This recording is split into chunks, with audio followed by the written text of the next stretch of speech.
हरे, हरे राम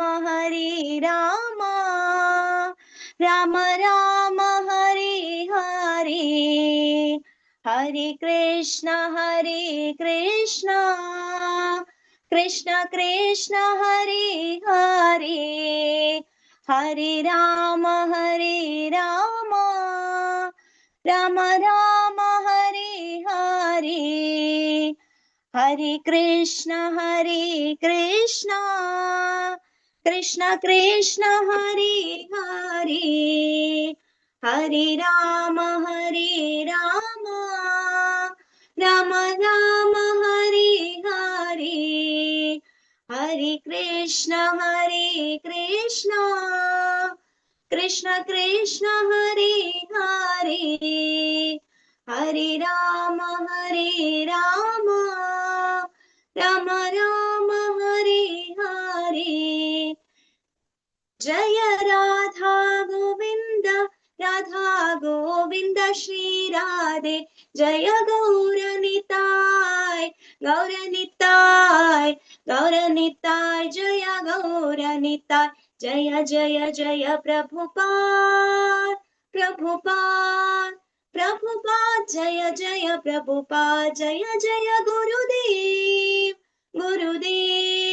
गुरुदेव जय जय गुरुदेव, निताय गौर हरि बोल निताय गौर हरि बोल।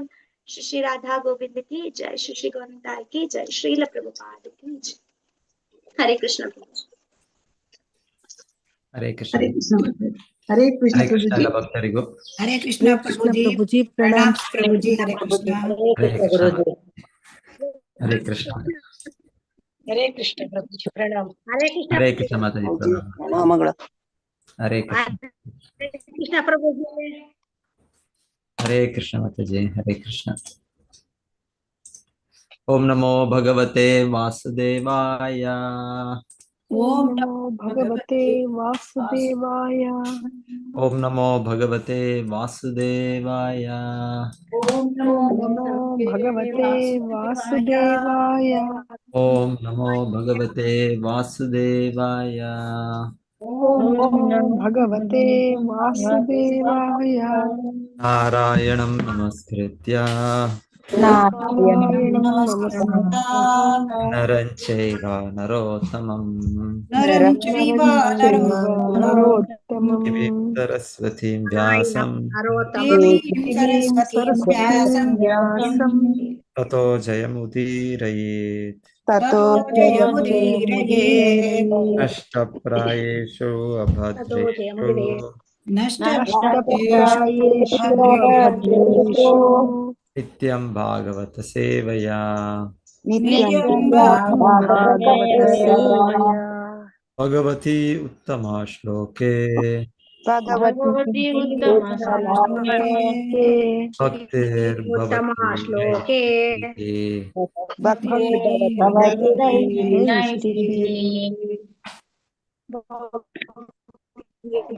भक्तिर्भवति नैष्ठिकी।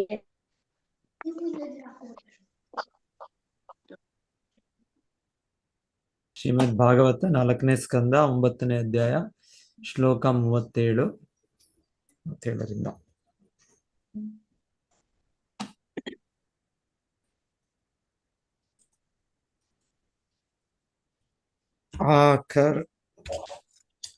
ಆಕರ್ಣ್ಯಾತ್ಮಜಂ ಆಯಾಂತಂ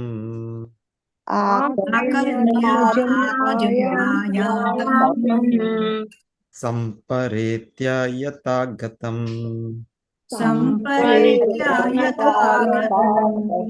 ರಾಜಾನ ಶ್ರದ್ಧದೆ ಭದ್ರಂ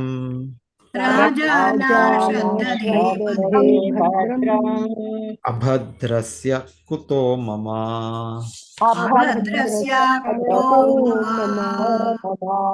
ಆಕರ್ಣ್ಯ ಕೇಳಿ, ಆತ್ಮಜಂ ತನ್ನ ಮಗನು, ಆಯಾಂತಂ ಹಿಂದಿರುಗಿ ಬಂದುದನ್ನು, ಸಂಪರೇತ್ಯ ಮರಣ ಹೊಂದಿದ ಮೇಲೆ, ಯಥ ಹೇಗೋ ಹಾಗೆ, ಯಥಾ ವೇಗೋ ಹಾಗೆ ಆಗತಂ ಹಿಂತಿರುಗಿದಂತೆ. ಆಗತಂ ಆಗತಂ ಹಿಂತಿರುಗಿದಂತೆ ಹಿಂತಿರುಗುವಂತೆ ರಾಜ ಉತ್ಥಾನಪಾದ ರಾಜನು. ರಾಜ ಉತ್ಥಾನಪಾದ ರಾಜನು ನ ಶ್ರದ್ಧದೆ ಯಾವ ವಿಶ್ವಾಸವನ್ನು ಹೊಂದಲಿಲ್ಲ. ನ ಶ್ರದ್ಧತೆ ಯಾವ ವಿಶ್ವಾಸವನ್ನು ಹೊಂದಲಿಲ್ಲ. ಭದ್ರಂ ಮಂಗಳವು ಭದ್ರಂ ಭದ್ರಂ ಮಂಗಳವು ಅಭದ್ರಸ್ಯ ಭ್ರಷ್ಟನಾದ.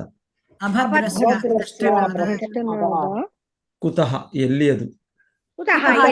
ಎಲ್ಲಿಯದು ಮಮ ನನಗೆ. ಮಮ ನನಗೆ.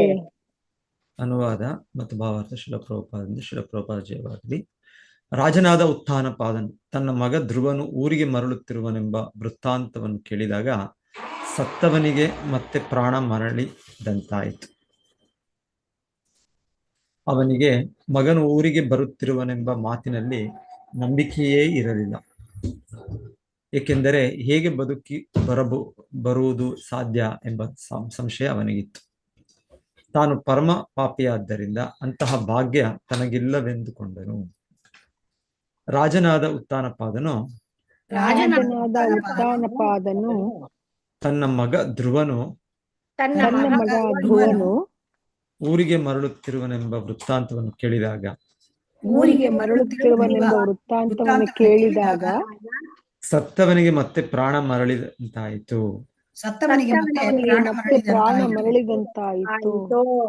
ಅವನಿಗೆ ಮಗನು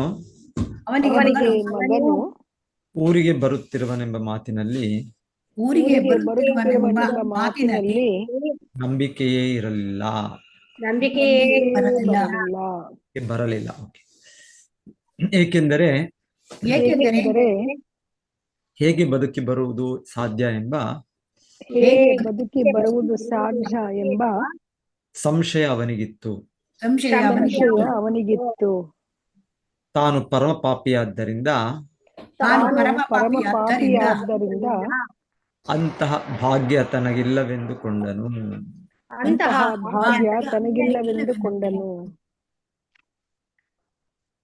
ಭಾವಾರ್ಥ ಮಾತಾಜಿ ಯಾರು ಓದ್ಬೇಕು? ಪ್ರಭುಜಿ ದಾಮೋದರ್ ಪ್ರಭುಜಿ ಇದ್ದಾರೆ. ಚಂದ್ರಕಾಂತ್ ದಾಮೋದರ್ ದಾಸ್ ಪ್ರಭುಜಿ. ಹರೇ ಕೃಷ್ಣ. ಹಾ ಹೇಳಿ ಮಾತಾಜಿ. ಓದ್ತೀರಾ ಪ್ರಭುಜಿ? ಹಾ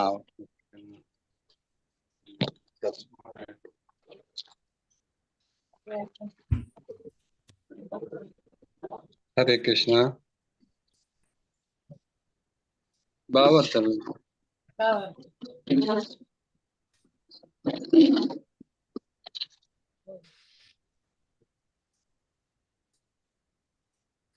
5 ವರ್ಷದ ಬಾಲಕನಾದ. ಹರೇ ಕೃಷ್ಣ. ಭಾವಾರ್ಥ ಶೀಲ ಪ್ರಭುಪಾದರಿಂದ. ಶೀಲ ಪ್ರಭುಪಾದ ಕಿ ಜಯ. 5 ವರ್ಷದ ಬಾಲಕನಾದ ಧ್ರುವ ಮಹಾರಾಜನು ನಿಷ್ಠುರವಾದ ತಪಸ್ಸನ್ನಾಚರಿಸಲು ಕಾಡಿಗೆ ಹೋದ.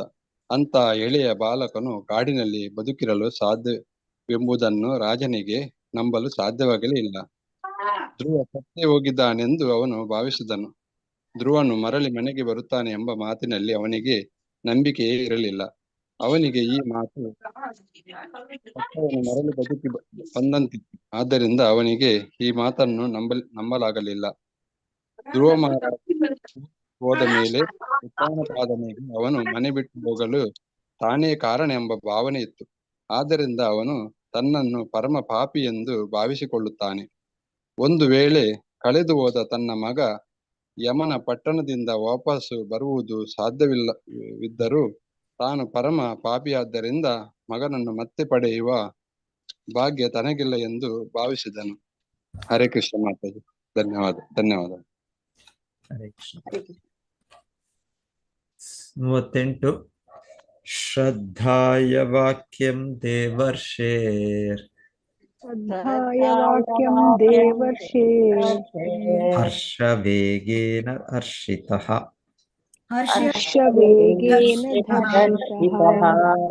ವಾರ್ತಾಹರ್ತುರ್ ಅತಿಪ್ರೀತೋ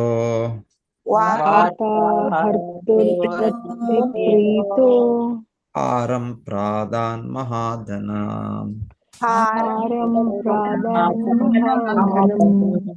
ಶ್ರದ್ಧಾಯ ಶ್ರದ್ಧೆ ಇಟ್ಟು, ಶ್ರದ್ಧೆಯ ಶ್ರದ್ಧೆ ಇಟ್ಟು, ವಾಕ್ಯ ಮಾತುಗಳಲ್ಲಿ ಮಾತುಗಳಲ್ಲಿ ದೇವರ್ಷೇಹೆ ನಾರದ ಮಹಾಮುನಿಯು ದೇವರ್ಷೇಹೆ ನಾರದ ಮಹಾಮುನಿಯು ಹರ್ಷವೇಗೇನ ಅತ್ಯಂತ ತೃಪ್ತಿಯಿಂದ ಹರ್ಷವೇಗೇನ ಅತ್ಯಂತ ತೃಪ್ತಿಯಿಂದ ದರ್ಶಿತಃ ಭಾವಪರವಶನಾಗಿ ಭಾವಪರವಶನಾಗಿ ವಾರ್ತಾಹರ್ತುಃ ಸುದ್ದಿಯನ್ನು ತಂದ ದೂತನಲ್ಲಿ ದೂತನಲ್ಲಿ ಅತಿ ಪ್ರೀತಃ ಅತಿ ಸಂತೋಷಗೊಂಡು ಅತಿ ಸಂತೋಷಗೊಂಡು ಹಾರಂ ಮುತ್ತಿನ ಹಾರವನ್ನು ಹಾರವನ್ನು ಪ್ರಾದಾತ್ ಕೊಟ್ಟನು. ಮಹಾಧನಂ ಅತ್ಯಂತ ಬೆಲೆ ಬಾಳುವ, ಅತ್ಯಂತ ಬೆಲೆ ಬಾಳುವ. ರಾಜದೂತರು ತಂದ ಸುದ್ದಿಯನ್ನು ನಂಬಲಾಗದಿದ್ದರೂ ಅವನಿಗೆ ನಾರದ ಮುನಿಗಳ ಮಾತಿನಲ್ಲಿ ಪೂರ್ತಿ ನಂಬಿಕೆ ಇತ್ತು. ಆ ಬಳಿಕ ಸುದ್ದಿ ತಿಳಿದ ಮೇಲೆ ಅವನ ಸಂತೋಷಕ್ಕೆ ಪಾರವೇ ಇರಲಿಲ್ಲ. ಕೂಡಲೇ ಆನಂದಾತಿರೇಕದಿಂದ ಈ ಸುದ್ದಿ ತಂದ ದೂತನಿಗೆ ಅಮೂಲ್ಯವಾದ ಕಂಠಹಾರವನ್ನು ಬಹುಮಾನವಾಗಿ ಕೊಟ್ಟನು. ರಾಜದೂತರು ತಂದ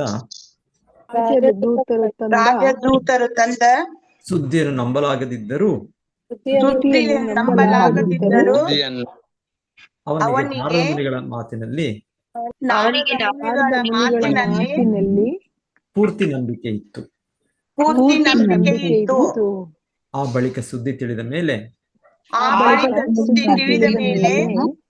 ಅವನ ಸಂತೋಷಕ್ಕೆ ಪಾರವೇ ಇರಲಿಲ್ಲ. ಕೂಡಲೇ ಆನಂದಾತಿರೇಕದಿಂದ ಈ ಸುದ್ದಿ ತಂದ ದೂತನಿಗೆ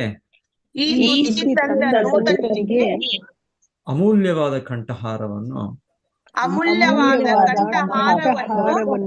ಬಹುಮಾನವಾಗಿ ಕೊಟ್ಟನು.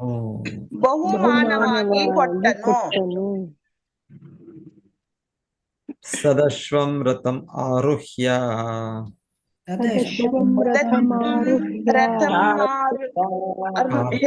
ಸ್ವರ ಪರಿಷ್ಕೃತಂ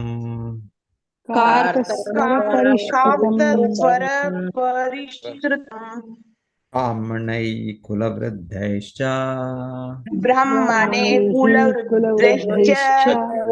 ಪರ್ಯಸ್ತೋ ಅಮಾತ್ಯ ಬಂಧುಭಿಃ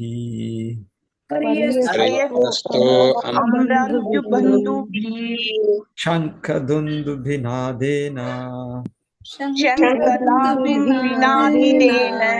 ಬ್ರಹ್ಮಘೋಷೇನ ವೇಣುಭಿಃ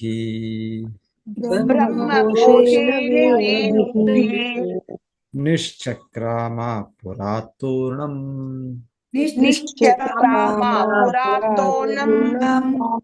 ಆತ್ಮಜಾಭೀಕ್ಷಣತೋತ್ಸುಕಃ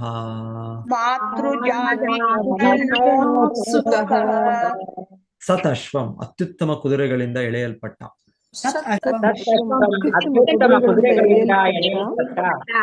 ರಥಂ ರಥವನ್ನು ಆರೋಹ್ಯ ಏರಿ ಕಾರ್ತಸ್ವರ ಪರಿಷ್ಕೃತಂ ಕುಸುರಿ ಕೆಲಸ ಮಾಡಿದ ಬಂಗಾರದ ಅಲಂಕಾರದಿಂದ ಸಿಂಗರಿಸಲ್ಪಟ್ಟ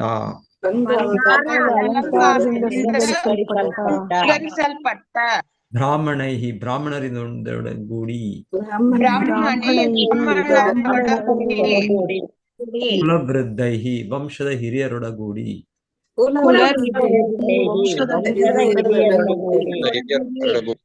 ಚ ಕೂಡ ಪರ್ಯಸ್ತಃ ಸುತ್ತುವರಿಯಲ್ಪಟ್ಟು ಅಮಾತ್ಯ ಅಧಿಕಾರಿಗಳು ಮತ್ತು ಮಂತ್ರಿಗಳಿಂದ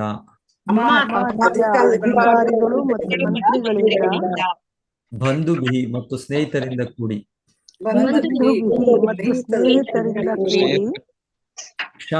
ಶಂಖಗಳ ದುಂದುಭಿಗಳ ಆದೇನ ನಾದಗಳೊಡನೆ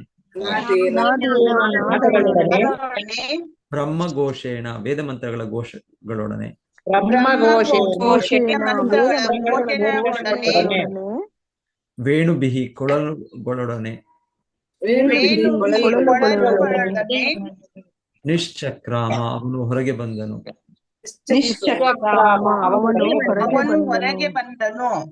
ಪುರಾತ್ ಪಟ್ಟಣದಿಂದ ಪುರಾತ್ ಪಟ್ಟಣದಿಂದ ತೂರ್ಣಂ ಅತಿ ವೇಗವಾಗಿ ವೇಗವಾಗಿ ಆತ್ಮಜ ಮಗನನ್ನು ಮಗನನ್ನು ಅಭೀಕ್ಷ್ಣ ನೋಡಲು ಅಭೀಕ್ಷ್ಣ ನೋಡಲು ಉತ್ಸುಕ ಅತ್ಯಂತ ಕಾತರನಾಗಿ ಅತ್ಯಂತ ಕಾತರನಾಗಿ ರಾಜ ಉತ್ಥಾನಪಾದನು ಕಳೆದು ಹೋಗಿದ್ದ ತನ್ನ ಕಾತರನಾಗಿ ಮಗನನ್ನು ನೋಡಲು ಕಾತರನಾಗಿ ಉತ್ತಮವಾದ ಕುದುರೆಗಳಿಂದ ಕಟ್ಟಿದ ಚಿನ್ನದ ಬಳ್ಳಿ ಅಲಂಕಾರ ಮಾಡಿದ ರಥವನ್ನೇರಿ ಹೊರಟನು. ತನ್ನೊಂದಿಗೆ ಅನೇಕ ಬ್ರಾಹ್ಮಣರನ್ನು, ಕುಲವೃದ್ಧರನ್ನು, ಅಧಿಕಾರಿಗಳನ್ನು, ಮಂತ್ರಿಗಳನ್ನು, ಹತ್ತಿರದ ಬಂಧುಗಳನ್ನು ಕರೆದುಕೊಂಡು ಕೂಡಲೇ ನಗರವನ್ನು ಬಿಟ್ಟನು. ಅವನು ಮೆರವಣಿಗೆಯಲ್ಲಿ ಹೊರಡುತ್ತಿದ್ದಂತೆ ಸಕಲ ಸನ್ಮಂಗಳವನ್ನು, ಸೌಭಾಗ್ಯವನ್ನು ಸೂಚಿಸುವ ಶಂಖಗಳು, ದುಂದುವಿಗಳು, ಕೊಳಲುಗಳೇ ಮೊದಲಾದ ಮಂಗಳವಾದ್ಯಗಳು ಮೊಳಗಿದವು. ವೇದಘೋಷಗಳು ಆರಂಭವಾದವು. ರಾಜ ಉತ್ಥಾನಪಾದನು ಕಳೆದು ಹೋಗಿದ್ದ ತನ್ನ ಮಗನನ್ನು ನೋಡಲು ಕಾತರನಾಗಿ ಉತ್ತಮವಾದ ಕುದುರೆಗಳಿಂದ ಕಟ್ಟಿದ ಚಿನ್ನದ ಬಳ್ಳಿ ಅಲಂಕಾರ ಮಾಡಿದ ರಥವನ್ನೇರಿ ಹೊರಟನು. ತನ್ನೊಂದಿಗೆ ಅನೇಕ ಬ್ರಾಹ್ಮಣರನ್ನು, ಕುಲವೃದ್ಧರನ್ನು, ಅಧಿಕಾರಿಗಳನ್ನು, ಮಂತ್ರಿಗಳನ್ನು, ಹತ್ತಿರ ಬಂಧುಗಳನ್ನು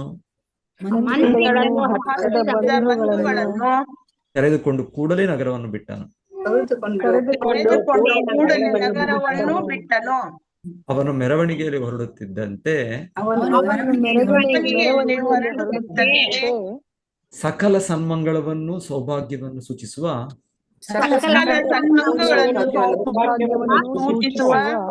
ಶಂಖಗಳು, ದುಂದುಬಿಗಳು, ಕೊಳಲುಗಳೇ ಮೊದಲಾದ ಮಂಗಳವಾದ್ಯಗಳು ಮೊಳಗಿದವು.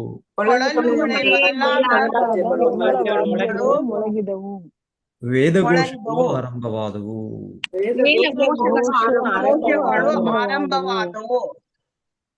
ಸುನೀತಿ ಸುರುಷ್ಟಿಶ್ಚಾಸ್ಯ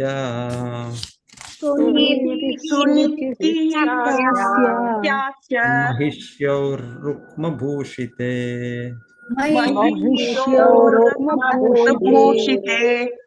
ಆರುಹ್ಯ ಶಿಬಿಕಾಂ ಸಾರ್ಧಂ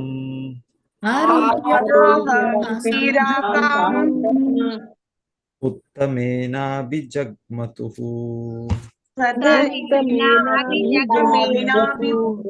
ಸುನೀತಿ ರಾಣಿ ಸುನೀತಿಯು, ಸುರುಚಿ ರಾಣಿ ಸುರುಚಿಯು, ಚ ಕೂಡ ಅಸ್ಯ ರಾಜನ, ಮಹಿಷ್ಯ ರಾಣಿಯರು, ರುಕ್ಮಭೂಷಿತೆ ಚಿನ್ನದ ಆಭರಣಗಳಿಂದ ಅಲಂಕೃತರಾದ,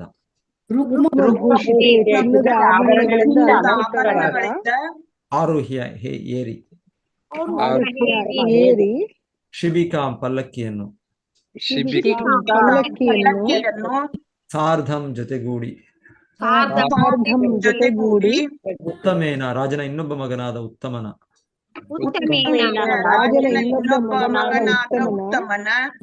ಅಭಿಜಗ್ಮತುಃ ಎಲ್ಲರೂ ಹೊರಟರು.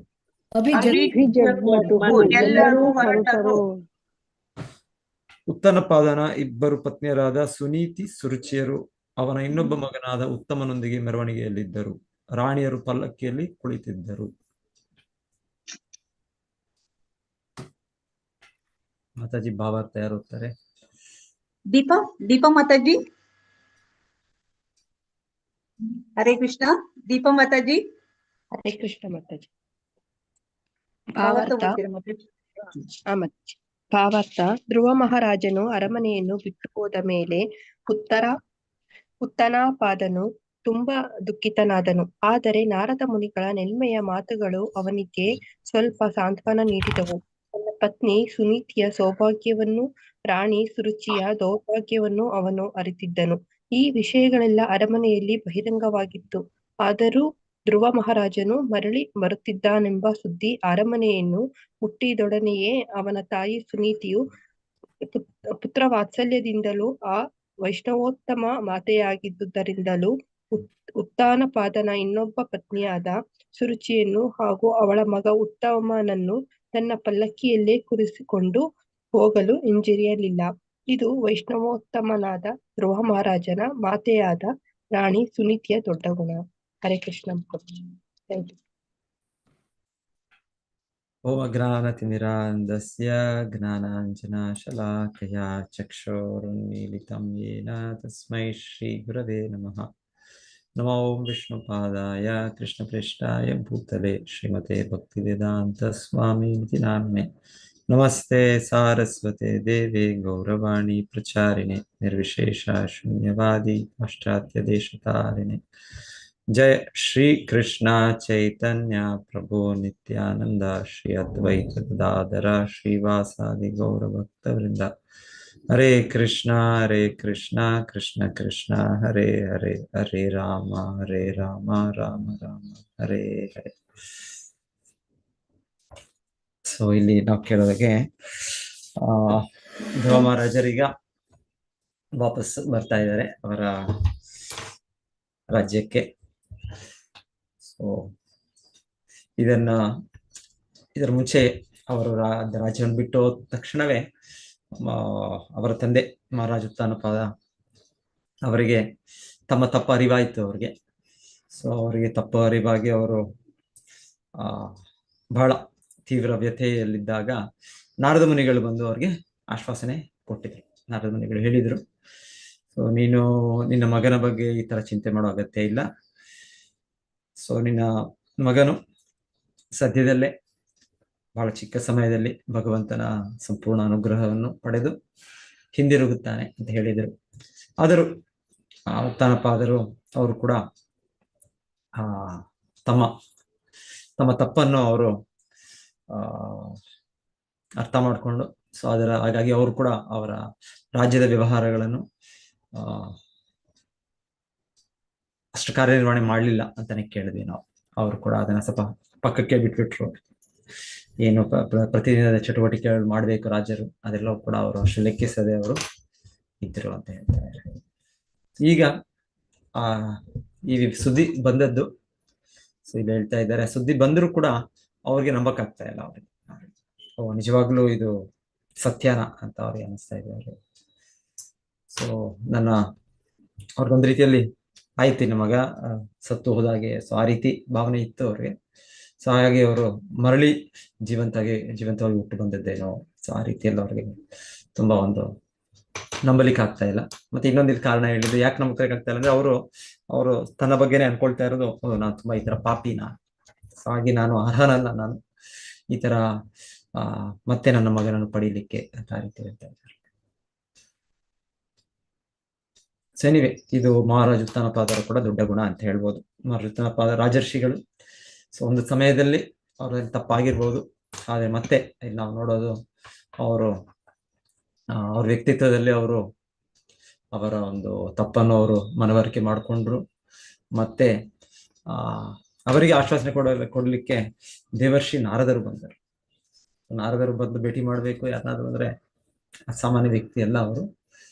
ಇವರು ಉತ್ತಾನಪಾದರು ಮೊದಲಿಗೆ ತಿಳಿದಾಗಿ ಅವರ ತಂದೆ ಸ್ವಯಂಭೂ ಮನು ಮಗ ಮಹಾರಾಜ. ಸೊ ಅವರ ಗುಣಗಳು ಕೂಡ ನೋಡ್ಬೋದು ಇಲ್ಲಿ, ಉತ್ತಾನಪಾದರ ಗುಣಗಳು ಕೂಡ ನೋಡ್ಬೋದು. ಸೊ ಅವರ ಭಾವನೆಯಲ್ಲಿ ನಾನೊಬ್ಬ ದೊಡ್ಡ ಮಹಾಪಾಪಿ ಅಂತಾನೆ ಅವರ ಭಾವನೆ. ಸೊ ಈಗ ಅವ್ರ ತಕ್ಷಣ ಹೇಳ್ತಾ ಇದ್ದಾರೆ. ಆದ್ರೆ ಇವರು ನಾರದ ಮಹರ್ಷಿಗಳ ಮಾತಿನ ನಂಬಿಕೆ ಅವ್ರ ನೆನಪು ಬಂತು. ಅವ್ರು ಮತ್ತೆ ನಾರದ ಮನೆಗಳು ಹೇಳಿದ್ರು ಈ ತರ ಬರ್ತಾರೆ ನನ್ನ ಮಗ ಅಂತ. ಸೊ ಇದು ಆಗಿರ್ಬೋದು, ಇದು ಖಂಡಿತ ಇದು ಅಂತ ಅವ್ರು ನಂಬಲಿಕ್ಕೆ ಆಗ್ಲಿಲ್ಲ ಅಂದ್ರೆ ಮತ್ತೆ ಅವ್ರ ನಂಬಿಕೆ ಬಂತು. ಯಾಕಂದ್ರೆ ನಾರದ ಮುನಿಗಳ ಮೇಲೆ ಇದು ನಮ್ಮ ವಿಧಾನ. ಒಂದು ಅಧಿಕೃತ ಮಾರ್ಗದಿಂದ ವ್ಯಕ್ತಿಯಿಂದ ಒಂದು ಗ್ರಂಥದಿಂದ ನಾವು ಕೇಳೋದು. ಸೊ ಇದು ಹಿಂದೆ ಈ ತರ ಪದ್ಧತಿ ಇರ್ತಾ ಇತ್ತು, ಈಗಲೂ ಕೂಡ ಇದೆ. ಆದ್ರೆ ನಾವು ಆ ಅಧಿಕೃತ ವ್ಯಕ್ತಿಗಳು ಅನ್ನೋದನ್ನ ನಾವು ಆಧುನಿಕ ವಿಜ್ಞಾನಿಗಳು ಇಲ್ಲ ಅಂದ್ರೆ ಆಧುನಿಕ ತತ್ವಜ್ಞರು ಇವರನ್ನು ಅನ್ಕೊಳ್ತಾ ಇದ್ದೀವಿ. ಇಲ್ಲ, ಇದೆಲ್ಲ ಅಧಿಕೃತ ವ್ಯಕ್ತಿ ಅಂದ್ರೆ ವೇದ ಪ್ರಮಾಣದಿಂದ ನಾವು ನೋಡ್ಬೇಕು. ನಾವು ವೇದ ಪ್ರಮಾಣದಲ್ಲಿ ಸೊ ಇವಾಗ ನಾರದ ಮುನಿಗಳು, ಸೊ ಅವ್ರು ಹೇಳಿದ ಮಾತು ಅದು ಖಂಡಿತ ಅದು ಸತ್ಯ, ಅದರಲ್ಲಿ ತಪ್ಪಿರೋಕ್ಕೆ ಸಾಧ್ಯ ಇಲ್ಲ. ಸೊ ಅದು ನಿಜವಾದ ನಂಬಿಕೆ. ಯಾಕಂದ್ರೆ ಇವತ್ತಿನ ಇದೆಲ್ಲ ನಂಬಿಕೆ ನಾವು ನಂಬ್ತೇವೆ. ನಾವು ನ್ಯೂಸ್ ಪೇಪರ್ ಅಲ್ಲಿ ಎಷ್ಟೊಂದು ಓದ್ತೇವೆ ನಾವು. ಸೊ ನ್ಯೂಸ್ ಪೇಪರ್ ಅವ್ರು ಹೇಳೋದೆಲ್ಲ ನಾವು ಒಪ್ತೇವೆ ನಾವು. ಸೊ ಅವರು ಎಲ್ಲ ಅದೆಲ್ಲ ಸರಿಯಾಗಿ ಆ ಸುದ್ದಿಯನ್ನು ಸಂಗ್ರಹಿಸಿ ನಮಗೆ ತಿಳಿಸ್ತಾ ಇದ್ದಾರಂತನೋ ಇನ್ನೊಂದು ನಾವು ಒಪ್ತೇವೆ ಅವ್ರನ್ನ. ಆದರೆ ಭೌತಿಕ ಜೀವನದಲ್ಲಿ 4 ದೋಷಗಳಿದೆ ಪ್ರತಿ ಜೀವಿಗೆ. ಅಪರಿಪೂರ್ಣ ಇಂದ್ರಿಯಗಳು, ಮತ್ತೆ ಎಲ್ಲರೂ ಕೂಡ ಈ ದೇಹದ ಭಾವನೆಯಲ್ಲಿ ಭ್ರಮೆಗೆ ಒಳಗಾಗಿದ್ದೇವೆ. ಮತ್ತೆ ನಮ್ಮಲ್ಲಿ ತಪ್ಪು ಮಾಡುವ ಪ್ರಕ್ರಿಯೆಗಳು, ತಪ್ಪು ಮಾಡ್ತಾನೆ ಇರ್ತೇವೆ. 1, 2, 3 ತಪ್ಪುಗಳಾಗ್ತಾ ಇರ್ತವೆ. ಸೊ 4ನೇದು ಇದೆಲ್ಲ ಇದ್ರೂ ನಾವು ಈ ತರ ದೇಹದ ಭಾವನೆಯಲ್ಲಿ ಭ್ರಮೆಗೆ ಒಳಗಾಗಿದ್ದೀವಿ. ನಾನು ದೇಹ ಅನ್ಕೊಂಡು ನಾನು ಆತ್ಮ ಅನ್ನೋ ಜ್ಞಾನದಲ್ಲಿ ನನಗಿಲ್ಲ. ಮತ್ತೆ ನಾನು ಈ ಅಪರಿಪೂರ್ಣ ಇಂದ್ರಿಯಗಳು ಪಡೆದಿದ್ದೇನೆ. ಕಣ್ಣುಗಳು ಕಾಣೋದು ಸರಿಯಾಗಿ ಕಾಣೋದಿಲ್ಲ ನನಗೆ, ಸಂಪೂರ್ಣವಾಗಿ ಕಾಣೋದಿಲ್ಲ ನನಗೆ, ಅದಕ್ಕೆ ಎಷ್ಟೋ ಮಿತಿ ಇದೆ. ಮತ್ತೆ ನಾನು ತಪ್ಪುಗಳು ಮಾಡ್ತಾ ಇದ್ರು, ನಾನು ಸರಿ ಅಂತ ಹೇಳ್ತೀನಿ. ಸೊ ಅಂದ್ರೆ ನನಗೆ ವಂಚನಾ ಪ್ರವೃತ್ತಿ, ಸೊ ವಂಚನಾ ಪ್ರವೃತ್ತಿ, ಮೋಸ ಮಾಡುವ ಪ್ರವೃತ್ತಿ ನನ್ನಲ್ಲಿ ಇದೆ. 4 ದೋಷಗಳಿದೆ. ಸೊ ಆದರೆ ನಾರದರಂತಹ ಮುಕ್ತ ಪುರುಷರಿಗೆ ಅವರಿಗೆ ಯಾವುದೂ ಇಲ್ಲ. ಹಾಗೆ ವೈದಿಕ ಧರ್ಮ ನಾವು ಪಾಲನೆ ಮಾಡೋದಂದ್ರೆ ಈ ರೀತಿಯ ವ್ಯಕ್ತಿಗಳನ್ನು ನಂಬೋದು. ಸೊ ನಾರದ ಮುನಿಗಳೇ ಮಾತು ನೆನಪು ಬಂತು, ಉತ್ಥಾನಪಾದ ತಕ್ಷಣ ಒಪ್ಪುಬಿಟ್ರು. ಯಾಕಂದ್ರೆ ಇವತ್ತಿನ ಇದು ಆ ರೀತಿಯಲ್ಲಿ ನಮ್ಮ ಇವತ್ತು ಸಮಾಜದಲ್ಲಿ ನಾವು ವಿಜ್ಞಾನಿಗಳು, ತತ್ವಜ್ಞರು, ಅವರ ಭಾವನೆಗಳು, ಅವರ ಚಿಂತನೆಗಳು ಬದಲಾಗ್ತಾ ಇರುತ್ತೆ. ಸೊ ಅವರು ಅನ್ಕೊಳ್ತಾರೆ ಈ ರೀತಿ ಒಂದು ವೈಜ್ಞಾನಿಕ ಪ್ರಗತಿಯಿಂದನೋ ಇನ್ನೊಂದರಿಂದನೋ ನಾವು ಈ ಪ್ರಕೃತಿಯನ್ನು ನಾವು ನಿಯಂತ್ರಿಸಬಹುದು, ಪ್ರಕೃತಿಯಲ್ಲಿರುವ ಪರಿಹಾರಗಳನ್ನು ಕಂಡಿಡ್ಕೊಳ್ಬಹುದು ನಾವು ಅಂತ ಅನ್ಕೊಳ್ತಾರೆ. ಇಲ್ಲ, ಕೃಷ್ಣ ಗೀತೆಯಲ್ಲಿ ಹೇಳೋದು ದುಃಖಾಲಯಂ ಅಶಾಶ್ವತಂ. ಈ ಜಗತ್ತು ದುಃಖಾಲಯ, ಇಲ್ಲಿ ದುಃಖಗಳು ಬರಲೇಬೇಕು. ದುಃಖಗಳು ಅಂದ್ರೆ ಒಂದಲ್ಲ ಇನ್ನೊಂದು, ಆಧ್ಯಾತ್ಮಿಕ, ಆದಿದೈವಿಕ, ಆದಿಭೌತಿಕ. ಒಂದಿಲ್ಲ ಅಂದ್ರೆ ಇನ್ನೊಂದು ಬರುತ್ತೆ. ಏನು ಇಲ್ಲ ಅಂದ್ರೆ ಏನು, ನಮ್ಮ ಆರೋಗ್ಯ ಆಚೆ ಈಚೆ ಆಗ್ಬೋದು, ಇಲ್ಲ ಅಂದ್ರೆ ಇನ್ನೇನಾದ್ರೂ ಯಾರಾದ್ರೂ ನಮ್ಮ ಬಂಧುಗಳು ಮಿತ್ರರು ನಮಗೆ ವೈರಿಗಳಾಗ್ಬೋದು, ಇಲ್ಲ ಅಂದ್ರೆ ಪ್ರಕೃತಿಯ ವಿಕೋಪ, ತುಂಬಾ ಮಳೆ, ಪ್ರವಾಹ, ಇಲ್ಲ ಭೂಕಂಪ. ಸೊ ಏನಾದ್ರೂ ಬರ್ಲೇಬೇಕು, ಯಾವ್ದಾದ್ರು ಒಂದು ಇದ್ದೇ ಇರುತ್ತೆ. ಯಾವ ಒಂದು ಮೂರು ಆಧ್ಯಾತ್ಮಿಕ, ಆದಿದೈವಿಕ. ಆಧ್ಯಾತ್ಮಿಕ ನನ್ನ ದೇಹದ, ನನ್ನ ಮನಸ್ಸಿಂದನೇ. ಆದಿಭೌತಿಕ ಅಂದ್ರೆ ಬೇರೆ ಜೀವಿಗಳಿಂದ, ಬೇರೆ ಪಕ್ಷಿಗಳಿಂದ, ಬೇರೆ ಮನುಷ್ಯರಿಂದ ನನಗೆ ಬರೋ ಒಂದು ಕಷ್ಟಗಳು. ಮತ್ತೆ ಆದಿದೈವಿಕ ದೇವತೆಗಳು, ಅವರಿಗೆ ಪ್ರಕೃತಿಯ ನಿಯಂತ್ರಣ ಮಾಡ್ತಾ ಇದ್ದಾರೆ. ಸೊ ಹಾಗೆ ಅವರಿಂದ ನಮಗೆ ಹೆಚ್ಚು ಗಾಳಿ, ಹೆಚ್ಚು ಮಳೆ, ಹೆಚ್ಚು ಇದು ಚಂಡಮಾರುತ ಏನೋ ಒಂದು ಇರುತ್ತೆ ಅಂತ. ಸೊ ಇದು ಬರಲೇಬೇಕಿದೆ, ಇದು ಇರಲೇಬೇಕಿದೆ. ಸೊ ಎಲ್ಲರಿಗೂ ಇದು ಖಂಡಿತ, ಇದೊಂದು ಇಲ್ಲಿನ ಕಾನೂನಿನ ಕಡ್ಡಾಯ. ಸೊ ಇದು ಅದಕ್ಕೆ ಭಗವಂತ ನಮಗೆ ಆಹ್ವಾನಿಸೋದು, ಈ ಜಗತ್ತನ್ನು ಬಿಟ್ಟು ನನ್ನ ಇದಕ್ಕೆ ಬನ್ನಿ. ಅಲ್ಲಿ ಭಗವಂತ ನ ತದ್ ಭಾಷೆತೆ ಸೂರ್ಯ ನ ತದ್ ಸೊ ಭಗವಂತ ಹೇಳೋದು, ನನ್ನ ಇನ್ನೊಂದು ಲೋಕ ಇದೆ, ಅಲ್ಲಿ ಇದೆಲ್ಲ ಇದೇ ರೀತಿ ಇಲ್ಲ. ಅಲ್ಲಿ ಯಾವುದೋ ಒಂದು ಈ ತರ ಒಂದು ಭೌತಿಕ ಇದಕ್ಕೆ ಅಡಚಣೆ ಇಲ್ಲ. ಸೊ ಅಲ್ಲಿ ಬಂದ್ಮೇಲೆ ಮತ್ತೆ ಇಲ್ಲಿ ಬರೋದಿಲ್ಲ. ಭಗವಂತ ನಾವಿಗೆ ಅದ್ರನ್ನ ನೋಡ್ತಾ ಇಲ್ಲ, ನಾವು ನೋಡಕ್ಕಿಲ್ಲ. ನೋಡಕ್ಕೆ ನಮ್ಗೆ ನಾನು ಯಂತ್ರಗಳು, ಈ ವಿಜ್ಞಾನಿಗಳು ಕಂಡುಹಿಡಿದಿದ್ದ ಇಲ್ಲ ನಾನೇ ಕಂಡುಹಿಡಿದೆ, ನಾನು ನೋಡ್ಬೇಕು, ಅದನ್ನ ತಿಳ್ಕೊಳ್ಬೇಕು. ಹೌದು, ತಿಳ್ಕೊಳ್ಳೋಕೆ ವೇದಶಾಸ್ತ್ರ, ಇಲ್ಲಿ ನಾರದ ಮುನಿಗಳಂತಹ ಮಹಾತ್ಮರಿಂದ ನಾವು ಈ ಭಾಗವತ ಅಂತ ಗ್ರಂಥಗಳಿಂದ ನಾವು ತಿಳ್ಕೊಳ್ಬೇಕು. ಅದು ಬಿಟ್ಟು ನಾನೇ ಶೋಧನೆ ಮಾಡಿ ನಾನು ಆಮೇಲೆ ಒಪ್ಪೋದು, ನಾನು ಈ ತರ ವೈಕುಂಠ ಲೋಕ ನಾನು ನೋಡ್ಬೇಕು, ನಾನು ಗೋಲೋಕ ನೋಡ್ಬೇಕು, ನನಗೆ ಅದರ ವಿಡಿಯೋ ಬೇಕು, ಅದರ ಚಿತ್ರಗಳು ಬೇಕು, ಇದೆ, ವಿವರಣೆ ಇದೆ. ಸೊ ಆಚಾರ್ಯರು ಅದರ ಮೇಲೆ ನಮ್ಗೆ ಚಿತ್ರಗಳು ಅದರ ಹೇಗೆ ಅದರ ವಿಸ್ತಾರ ಹೇಗಿದೆ, ಅದರ ರೂಪ ಹೇಗಿದೆ, ಅದರ ಪ್ರತಿಯೊಂದು ಕೂಡ ವಿವರಣೆ ಇದೆ ಶಾಸ್ತ್ರದಲ್ಲಿ, ಬ್ರಹ್ಮ ಸಮಿತಿಯಲ್ಲಿ ಇದೆ, ಇಲ್ಲ ಅಂತಲ್ಲ. ಅಲ್ಲಿ ತಾವರೆ ಹೂವಿನ ಇದರಲ್ಲಿ ಆಗುವಂತ ಲೋಕ ಗೋಲೋಕ. ಸೊ ಆಕ್ಚುಲಿ ಅದು ಬಿಡಿ, ಆಧ್ಯಾತ್ಮಿಕ ಲೋಕಗಳು ಬಿಡಿ, ಭೌತಿಕ ಲೋಕಗಳೇ ಎಲ್ಲವೂ ಕಾಣೋದಿಲ್ಲ ನಮಗೆ. ಭೌತಿಕ ಲೋಕಗಳಲ್ಲೇ ಇಲ್ಲಿ ನಾವು ದೊಡ್ಡ ದೊಡ್ಡ ಎಷ್ಟೆಷ್ಟೋ ನಕ್ಷತ್ರಗಳು ಎಷ್ಟೆಷ್ಟೋ ಇದಿದೆ, ಅಲ್ಲಿ ಏನಿದೆ ಹೇಗಿದೆ ಕಾಣೋದಿಲ್ಲ ನಮ್ಗೆ. ಸೊ ಸೊ ಆಗಿರುವಾಗ ಈಗ ಚಂದ್ರಗ್ರಹ ಇದೆ, ಇನ್ನೊಂದಿದೆ. ಸೊ ವಿಜ್ಞಾನಿಗಳು ಒಂದ್ ರೀತಿ ಹೇಳ್ತಾರೆ, ನಮ್ಗೆ ವೈದಿಕ ಇದರಲ್ಲಿ ಸಾಹಿತ್ಯದಲ್ಲಿ ಇನ್ನೊಂದು ರೀತಿ ಇದೆ. ಸೊ ಇದು ಹೇಗೆ, ಯಾವ್ದು ಸರಿ ಯಾವ್ದು ತಪ್ಪು ನಾವು ಅಧಿಕೃತ ವ್ಯಕ್ತಿಗಳು, ಮುಕ್ತಾತ್ಮರು ಅವರಿಂದ ಪಡೆಯಬೇಕು. ಸೊ ಇಲ್ಲಿ ಉತ್ಥಾನಪಾದರು ಕೇಳಿದ್ದು ನಾರದರಿಂದ, ಮತ್ತೆ ಇಲ್ಲಿ ರಾಜದೂತರು ಬಂದು ಸುದ್ದಿ ಕೊಟ್ಟರು. ಸೊ ಅವ್ರಿಗೆ ನಂಬಿಕೆ ಇಲ್ಲ, ತಮ್ಮ ಒಂದು ಅರ್ಹತೆ ಇಲ್ಲ, ತಮ್ಮ ಒಂದು ಸ್ಥಿತಿಯನ್ನು ನೋಡಿ ಅವರು ನಾನು ಇದಕ್ಕೆ ಅರ್ಹನಲ್ಲ, ಆದರೆ ನಾರದ ಮುನಿಗಳು ಹೇಳಿದ್ರು.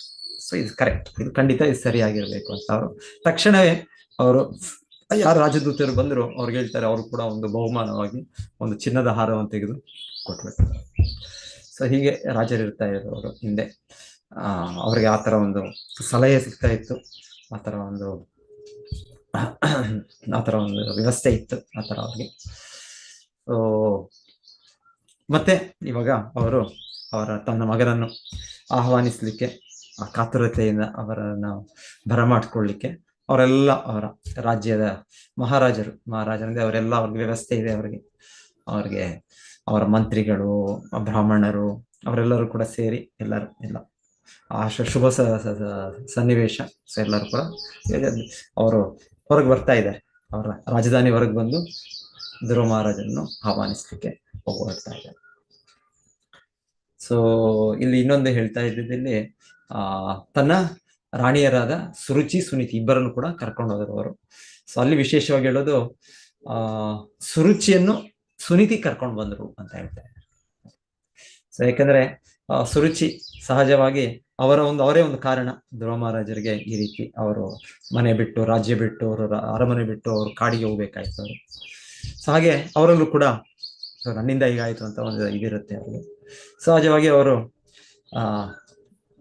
ಅವರು ಹೋಗ್ಲಿಕ್ಕೆ ಹಿಂದೆ ಮುಂದೆ ನೋಡ್ತಾ ಇರ್ಬೋದು. ಆದ್ರೆ ಸುನೀತಿ ಹೇಳ್ತಾ ಇದ್ದಾರೆ, ಧ್ರುವ ಮಹಾರಾಜರ ತಾಯಿ, ಅವ್ರನ್ನು ಕೂಡ ಕರ್ಕೊಂಡು. ಸೊ ಸುನೀತಿ ಅವರ ದೊಡ್ಡ ಗುಣ, ಮಹಾಗುಣ ಅಲ್ಲಿ ಹೇಳ್ತಾ ಇರೋದು. ಅವ್ರಿಗೆ ಆ ರೀತಿಯ ಹೇಗೆ ಧ್ರುವ ಮಹಾರಾಜನು ಎಲ್ಲ ಕಳ್ಕೊಂಡ್ರು, ಆತರ ಒಂದು ದ್ವೇಷ, ಒಂದು ಇದು ಅದೇ ರೀತಿ ಅವ್ರ ತಾಯಿನೂ ಕೂಡ ಅವರು ಕೂಡ ಏನೋ ಒಂದು ಆತರ ಭಾವನೆ ಇಲ್ಲ, ಅವ್ರಿಗೆ ಒಂದು ಮತ್ಸರತೆ ಭಾವನೆ ಇಲ್ಲ. ಸೊ ಅವ್ರನ್ನು ಕೂಡ ತನ್ನ ಅವರ ಕಿರಿಯ ರಾಣಿ ಅವ್ರನ್ನು ಕೂಡ ಕರ್ಕೊಂಡು ಉತ್ತಮವನ್ನು ಕರ್ಕೊಂಡು ಹೋದ್ರು ಅಂತ ಹೇಳ್ತಾ ಇದ್ದಾರೆ. ಸೊ ಆಮೇಲೆ ಇದು ವೈದಿಕ ಇದರಲ್ಲಿ ಈ ರೀತಿಯ ಒಂದು ಆಹ್ವಾನ ಇರ್ತಾ ಇತ್ತು. ಈ ರೀತಿ ವೇದ ಮಂತ್ರಗಳ ಉಚ್ಚಾರಣೆ ಮಾಡ್ತಾ, ಮತ್ತೆ ಈ ತರ ಶಂಖ ದುಂದುಬಿಗಳು ಅದೆಲ್ಲ ಸೇರಿ ಆತರ ಇರ್ತಾ ಇರ್ತದೆ. ಇದು ಒಂದ್ ರೀತಿ ಶುಭ ಮಂಗಳವಾದದ್ದು, ಶುಭಕರವಾದದ್ದು. ಇವತ್ತಿನ ಇದು ಬೇರೆ ತರ, ಇವತ್ತಿನ ಒಂದು ಇದು ಎಲ್ಲಾದ್ರೂ ಒಂದು ಆರ್ಮಿ ದಿನ ಇರುತ್ತೆ, ಅವ್ರ ಮಾರ್ಚ್ ಪಾಸ್ಟ್ ದಿನ ಇರುತ್ತೆ, ಅವ್ರದ್ದು ಇನ್ನೇನೋ ಸಲಾಮ್ ಇರುತ್ತೆ, ಇದು ಇವತ್ತಿನ ಆಧುನಿಕ ರೀತಿಯ ಇದು ಜನರ ಇದು.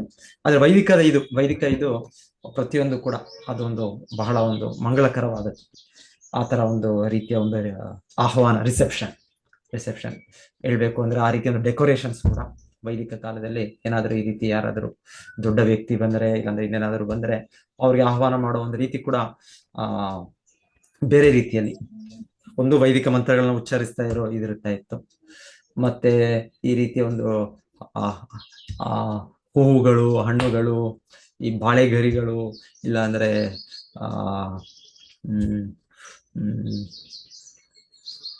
ತೆಂಗಿನಕಾಯಿ ಇದು ಅದೆಲ್ಲ. ಸೊ ಆ ತೆಂಗಿನ ಮರದ್ದು, ಮಾವಿನ ಮರದ್ದು, ಸೊ ಈ ರೀತಿ ಹೇಳ್ತಾರೆ. ಇದೆಲ್ಲ ಇನ್ನ ಒಂಥರ ಬಹಳ ಮಂಗಳ ಸೂಚನೆ. ಮತ್ತೆ ಆತರ ಒಂದು ವಾತಾವರಣ ಕೂಡ ತುಂಬಾ ಒಂದು ಸತ್ವಗುಣವನ್ನು ಆ ರೀತಿ ಸೃಷ್ಟಿ ಮಾಡೋದು. ಆ ರೀತಿ ಸ್ವಚ್ಛತೆ, ಆ ನೀರಿನಿಂದ ಎಲ್ಲ ತೊಳೆದು, ಮತ್ತೆ ರಂಗೋಲಿ ಇದೆಲ್ಲ ಬಿಡಿಸಿ, ಸೊ ಈ ರೀತಿ ವಾದ್ಯಗಳು, ಈ ತರದೆಲ್ಲ ಇದೆಲ್ಲ. ಎನಿವೆ, ಸೊ ಕಲಿಯುಗದಲ್ಲಿ ನಾವೇನು ಮಾಡ್ಲಿಕ್ಕಾಗಿಲ್ಲ ಅಂದ್ರು ಅಟ್ಲೀಸ್ಟ್ ಇಲ್ಲಿ ಉತ್ತಮ ವಿಧಾನ ಅಂದ್ರೆ ಹರೇ ಕೃಷ್ಣ ಮಂತ್ರದ ಸಂಕೀರ್ತನೆ ಮಾಡೋದು. ಹರೇ ಕೃಷ್ಣ ಕೃಷ್ಣ ಕೃಷ್ಣ ಹರೇ ಹರೇ, ಹರೇ ರಾಮ ರಾಮ ರಾಮ ಹರೇ. ಸೊ ಏನಾದರೂ ಈ ತರ ಸೌಲಭ್ಯ ಇದ್ರೆ ಈ ತರ ಇದ್ರೆ ಮಾಡ್ಬೋದು, ಈ ರೀತಿಯ ಒಂದು ವ್ಯವಸ್ಥೆಗಳು ಮಾಡ್ಬೋದು, ಆ ರೀತಿಯ ಒಂದು ವಾದ್ಯಗಳು, ಆ ರೀತಿಯ ಒಂದು ಶೃಂಗಾರ, ಆ ರೀತಿಯ ಒಂದು ಇದು ಎಲ್ಲ ಯಾರಾದ್ರೂ ಗಣ್ಯ ವ್ಯಕ್ತಿನ ಆಹ್ವಾನಿಸ್ಬೇಕಂದ್ರೆ, ಇಲ್ಲ ಭಗವಂತನನ್ನೇ ಒಂದು ರಥಯಾತ್ರೆ ಸೊ ಅಲ್ಲಿ ಮಾಡುವಾಗ ಸತ್ಯ ಮಾಡ್ಬೋದು. ಇಲ್ಲಾಂದ್ರೆ ಏನೂ ಇಲ್ಲ, ಕಲಿಯುಗದಲ್ಲಿ ಎಲ್ಲವನ್ನು ಕೂಡ ಸರಳ ಮಾಡಿಬಿಟ್ಟಿದ್ದಾರೆ. ಶ್ರೀ ಚೈತನ್ಯ ಮಹಾಪ್ರಭುಗಳ ಕೃಪೆ. ಭಗವಂತನು ನಾವು ಹರೇ ಕೃಷ್ಣ ಮಂತ್ರ ಒಂದು ಮಾಡಿದ್ರೆ ಏನು ದೋಷಗಳಿದೆ, ಲೋಪಗಳಿದೆ ಇದರಲ್ಲಿ, ಅದೆಲ್ಲವೂ ಕೂಡ ನಿವಾರಣೆ ಆಗುತ್ತೆ. ಸೊ ಅದಕ್ಕೆ ಇದು ತುಂಬಾ ಮುಖ್ಯವಾದ ಕಾರ್ಯ. ಹರೇರ್ ನಾಮ ಇವ ಕೇವಲ ಕಲೋ ನಾಸ್ತೇವ ಗತಿರಾನ್ಯತ. ಸೊ ಕಲಿಯುಗದಲ್ಲಿ ಎಲ್ಲ ವ್ಯವಸ್ಥೆಯನ್ನು ನಾವು ಎಲ್ಲ ಅಷ್ಟು ಪಕ್ಕ, ಅಷ್ಟು ದೋಷವಿಲ್ಲದೆ, ಅಷ್ಟು ಪರಿಪೂರ್ಣವಾಗಿ ಮಾಡೋದು ಕಷ್ಟ. ಸೊ ಆ ರೀತಿಯ ಒಂದು ವೇದ ಮಂತ್ರಗಳ ಉಚ್ಚಾರಣೆ ಮಾಡೋ ವ್ಯಕ್ತಿಗಳಲ್ಲಿದ್ದಾರೆ. ಸೊ ಎಲ್ಲದರಲ್ಲೂ ಕೂಡ ಒಂದು ಮಿತಿಗತಿಗಳಿರ್ಬೋದು. ಆದರೆ ಹರೇ ಕೃಷ್ಣ ಮಂತ್ರ ಅದನ್ನ ಮಾಡಿದ್ರೆ ಅಲ್ಲಿ ಭಗವಂತನ ಒಂದು ಇದು ನೋಟ, ಅಲ್ಲಿ ಭಗವಂತನೇ ಹರೇ ಕೃಷ್ಣ ಮಂತ್ರ ನಾಮ ಆಗಿರೋದ್ರಿಂದ ಎಲ್ಲವೂ ಸರ್ವಮಂಗಳವಾಗುತ್ತೆ. ಸೊ ಈ ರೀತಿ ನಾವು ನೋಡ್ತೇವೆ ಭಾಗವತದಲ್ಲಿ.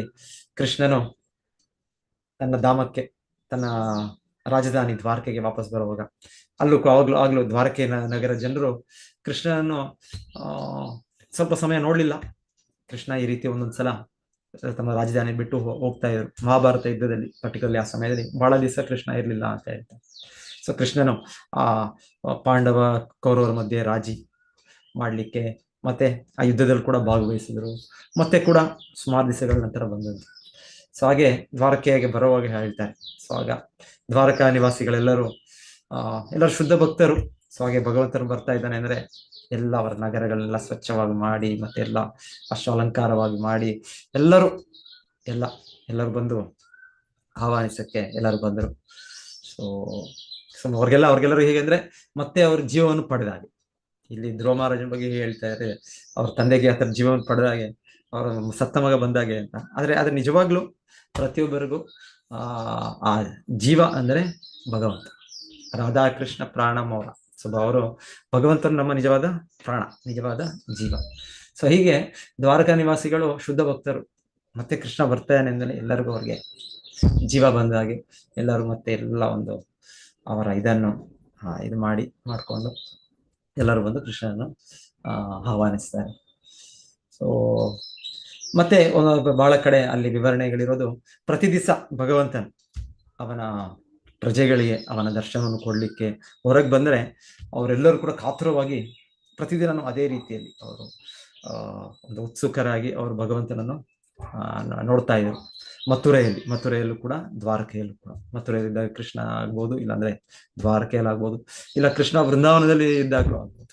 ಅಲ್ಲೂ ಕೂಡ ಎಲ್ಲರೂ ಕೃಷ್ಣನು ಅಲ್ಲಿ ಕಾಡಿಗೆ ಹೋಗ್ತಾ ಇದ್ದಾನೆ ಅಂದ್ರೆ ಅವನ ಕಾಡಿಗೆ ಅಂದ್ರೆ ವೃಂದಾವನ ಅರಣ್ಯಕ್ಕೆ ತನ್ನ ಗೋವುಗಳನ್ನ ಕರ್ಕೊಂಡು ಎಲ್ಲ ಗೋಪಾಲಕರು, ಗೋಪಿಕೆಯರು ಎಲ್ಲರೂ ಕೂಡ ಎರಡೂ ಕಡೆ ರಸ್ತೆ ಇದ್ದಕ್ಕೂ ನಿಂತ್ಕೊಳ್ತಾರೆ. ಆಮೇಲೆ ಹೇಳ್ತಾರೆ, ಕೃಷ್ಣನನ್ನು ಪ್ರತಿ ದಿವಸ ನೋಡ್ತಾ ಇದ್ದಾರೆ ಅವರು. ಅದೇ ಕೃಷ್ಣನ್ ನೋಡಿದ್ರು ಅವ್ರಿಗೆ ಒಂದು ಇದಿಲ್ಲ. ಆಯ್ತು, ನೋಡಿದೀವಲ್ಲ ಕೃಷ್ಣನ್ ಎಷ್ಟು ಸಲ ನೋಡೋದು. ಭೌತಿಕವಾಗಿ ಏನ್ ನೋಡಿದ್ರು ಕೂಡ 1 ಸಲ ನೋಡ್ಬೋದು, 2 ಸಲ ನೋಡ್ಬೋದು, 100 ಸಲ ನೋಡ್ಬೋದು. ಆಮೇಲೆ ಲಾ ಆಫ್ ಸ್ಯಾಟಿಯೇಷನ್ ಇಲ್ಲಿ ಏನಂದ್ರೆ ಎಲ್ಲದಕ್ಕೂ ಕೂಡ ಒಂದು ಸಾಕಾಗತ್ತೆ, ಅಷ್ಟೇ, ಇನ್ನಲ್ಲಿ ಏನಿದೆ. ಸೊ ಆದ್ರೆ ಭಗವಂತನು, ಕೃಷ್ಣನು ಹೇಗೆ ಅಂದ್ರೆ ಅವನ ಪ್ರತಿ ಜೀವಿಗಳ ಆತ್ಮ ಪರಮಾತ್ಮ. ಸೊ ಕೃಷ್ಣನ್ ಸೊ ಹಾಗಾಗಿ ಎಲ್ಲರನ್ನೂ ಆಕರ್ಷಿಸ್ತಾನೆ. ಸೊ ಎಲ್ಲರನ್ನೂ ಆಕರ್ಷಿಸಿ ಎಲ್ಲ ಜೀವಿಗಳು ಕೃಷ್ಣನನ್ನು ಎಷ್ಟು ನೋಡಿದ್ರು ಮತ್ತೆ ಕೃಷ್ಣನ ನೋಡ್ಬೇಕು. ಸೊ ಕೃಷ್ಣನ ದಿವ್ಯ ಸೌಂದರ್ಯ, ಕೃಷ್ಣನ ದಿವ್ಯ ಅಸ್ತಿತ್ವ ಹಾಗೆ. ಸೊ ಎಲ್ಲ ಜೀವಿಗಳನ್ನು ಮತ್ತೆ ಹೆಚ್ಚು ಹೆಚ್ಚು ಹೆಚ್ಚು ಹೆಚ್ಚು ಭಗವಂತನ ಕೃಷ್ಣ ಆಕರ್ಷಿಸ್ತಾನೆ. ಸೊ ಅವನ ವ್ಯಕ್ತಿತ್ವ ಹಾಗೆ ಕೃಷ್ಣ. ಅದಕ್ಕೆ ಅವನ ಹೆಸರು ಕೃಷ್ಣ, ಸರ್ವಾಕರ್ಷಕ. ಎಲ್ಲ ಜೀವಿಗಳನ್ನು, ಎಲ್ಲರ ಇದನ್ನು ಆಕರ್ಷಿಸ್ತಾನೆ ಕೃಷ್ಣ.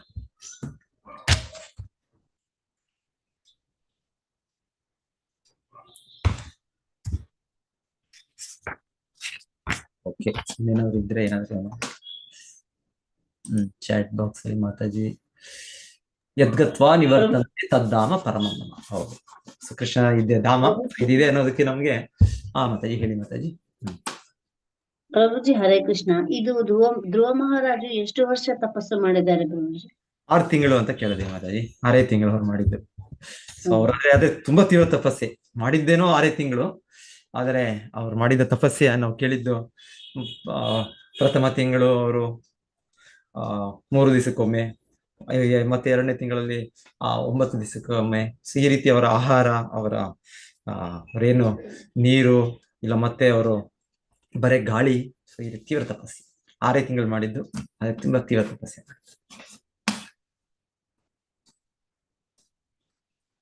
ಧನ್ಯವಾದ. ಹರೇ ಕೃಷ್ಣ ಮಂತ್ರ. ಸೊ ನಾವೀಗ ಆ ತಪಸ್ಸೆ ಅಂದ್ರೆ ಹರೇ ಕೃಷ್ಣ ಮಂತ್ರ ನಮಗೆ ತಪಸ್ಸೆ. ಹರೇ ಕೃಷ್ಣ ಕೃಷ್ಣ ಕೃಷ್ಣ ಹರೇ ಹರೇ, ಹರೇ ರಾಮ ರಾಮ ರಾಮ ಹರೇ. ಇದೇ ನಮ್ಮ ತಪಸ್ಸೆ.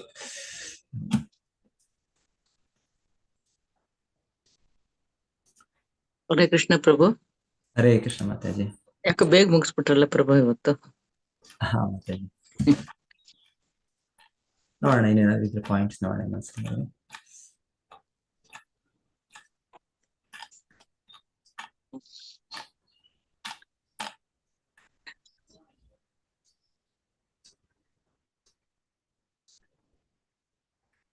ಸೊ 5 ವರ್ಷದ ಬಾಲಕನಾದ ಧ್ರುವ ಮಹಾರಾಜ ನಿಷ್ಠುರವಾದ ತಪಸ್ಸನ್ನು ಆಚರಿಸಲು ಕಾಡಿಗೆ ಹೋದ.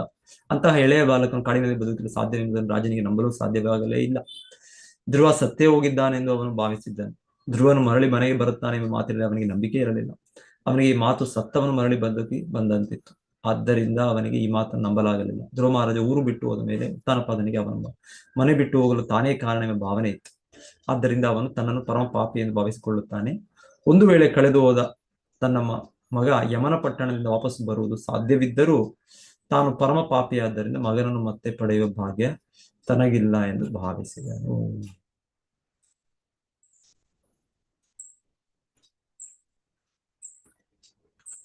ಸೊ ಎನಿವೆ, ಇದು ಒಂದು ಮಹಾ ವ್ಯಕ್ತಿಗಳ ಲಕ್ಷಣ.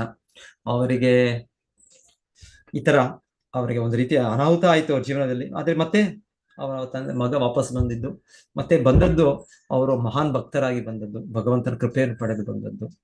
ಸೊ ಆಗಿದ್ರೂ ಅವರು ಅವರ ಮನಸ್ಥಿತಿಯಲ್ಲಿ ನಾನು ಒಂದು ಮಹಾಪಾಪಿ ಅಂತಾನೆ ಭಾವಿಸ್ತಾ ಇದ್ದಾರೆ. ಆಕ್ಚುಲಿ ಪರೀಕ್ಷಿತ್ ಮಹಾರಾಜರು ಕೂಡ ಪ್ರಥಮ ಸ್ಥಾನದಲ್ಲಿ ನಾವು ನೋಡ್ತೇವೆ. ಶುಕಮುನಿಗಳು ಬರ್ತಾರೆ, ಅವರು ಸಾವಿನ ದವಡೆಯಲ್ಲಿದ್ದಾರೆ, 7 ದಿವಸದಲ್ಲಿ ಅವರ ಅಂತ್ಯ ಅಂತ ಅವ್ರಿಗೆ ಶಾಪ ಆಗಿದೆ ಆಗ್ಲೇ. ಸೊ ಅವರ ಬಿಟ್ಟು ರಾಜ್ಯವನ್ನು ಬಿಟ್ಟು ಅವ್ರು ಬಂದು ಯಮುನಾ ತೀರದಲ್ಲಿ ಕುತ್ಕೊಂಡಿದ್ದಾರೆ. ಸೊ ಆಗ ಎಲ್ಲ ಋಷಿಮುನಿಗಳು ಬರ್ತಾರೆ, ಎಲ್ಲ ವಿಶ್ವದಿಂದ, ಎಲ್ಲ ಲೋಕಗಳಿಂದ ಬರ್ತಾರೆ. ಸೊ ಇವರಿಗೆ ಭಗವಂತನನ್ನು ಸ್ಮರಣೆ ಮಾಡುವ ಒಂದು ಸಹಾಯ ಮಾಡೋ ಇದಕ್ಕೆ ಅವರೆಲ್ಲ ಬರ್ತಾರೆ. ಸೊ ಆಗ ಬಂದಾಗ ಕೊನೆಗೆ ಶುಕಮುನಿಗಳು ಬರ್ತಾರೆ. ಸೊ ಇವರು ಹೇಳೋದಾಗ, ಇದು ನಾನು ಅರ್ಹನಲ್ಲ, ನಾನು ಕ್ಷತ್ರಿಯನೂ ಅಲ್ಲ ನಾನು. ಯಾಕಂದ್ರೆ ಕ್ಷತ್ರಿಯನಂದ್ರೆ ಕ್ಷತ್ರಿಯ ನಿಯಮಗಳನ್ನೆಲ್ಲ ಪಾಲನೆ ಮಾಡ್ತಾರೆ, ಇವರೆಲ್ಲ ಮಾಡಿದ್ರು. ಆದ್ರೂ ಕೂಡ ಇವರ ಭಾವನೆಯಲ್ಲಿ ನಾನು ಒಂದು ರೀತಿಯ ಯಾರು ಶಾಮಿಕ ಋಷಿ ಇರ್ತಾನೆ ಅವರಿಗೆ ಒಂದು ಅಗೌರವ ಕೊಟ್ಟದ್ದು ನಾನು ಮಾಡಿದ್ದು. ಸೊ ಹಾಗೆ ನಾನು ಕ್ಷತ್ರಿಯರ ಚಟುವಟಿಕೆ ಅಲ್ಲ ಇದು.